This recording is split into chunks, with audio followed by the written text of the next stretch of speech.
нэг биетийг хоёр талаас нь харуулсан зураг өгчээ. Энэ нь түүнийг урдаас харсан байдал, харин энэ нь хойноос нь харсан байдалтай байна. Хэрэв ийм нэгж куб мэдэгдэж байгаа бол энэ биетийн эзэлгүүнийг нэгж кубээр илэрхийлэн олъё.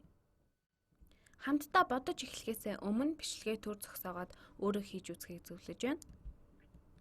За, үүнийг бодох хэд хэдэн арга байна. Өгөгдсөн биетийг янз бүрээр хувааж болно. Жишээлбэл ингэж хувааж болно. Бид үүнийг тэгш үнцэгт призм гэж нэрлэж болно. Хэрэв зөвхөн энэ хэсгийг нь авч үзвэл энд дахин зуръя. Тэгвэл илүү сайн төсөөлөгдөх баг. Ингээд дахин зуръя. Нэг иймэрхүү харагдана.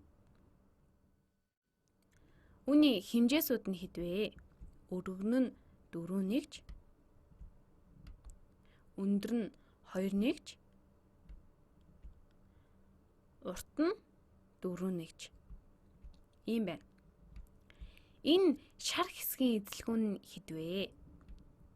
Үүний эзэлгүүн нь эдгээр 3 хэмжээсүүдийн үржүүр байдаг. Уртыг үржих нь өргөн, үржих нь өндөр.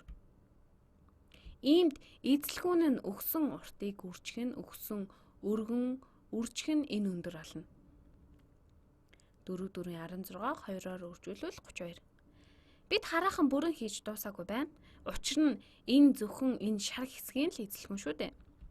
Гүйцэхийн тулд энэ хэсгийн эзэлгүүнийг олох хэрэгтэй.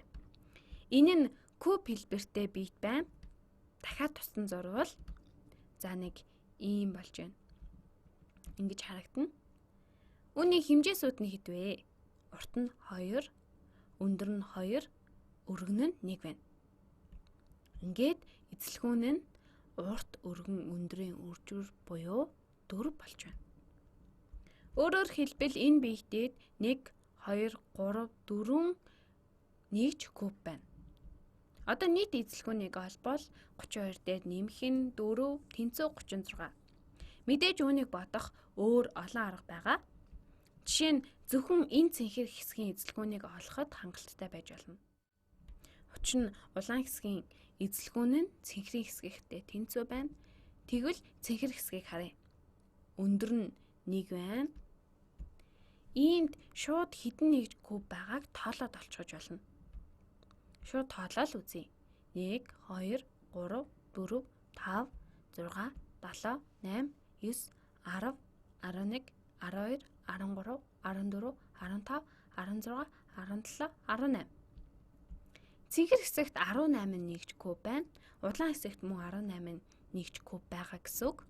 Тийм учраас 18 дээр 18-ыг нэмээд 36 нэгж куб буюу эзэлгүүн нь 36 нэгж куб байна.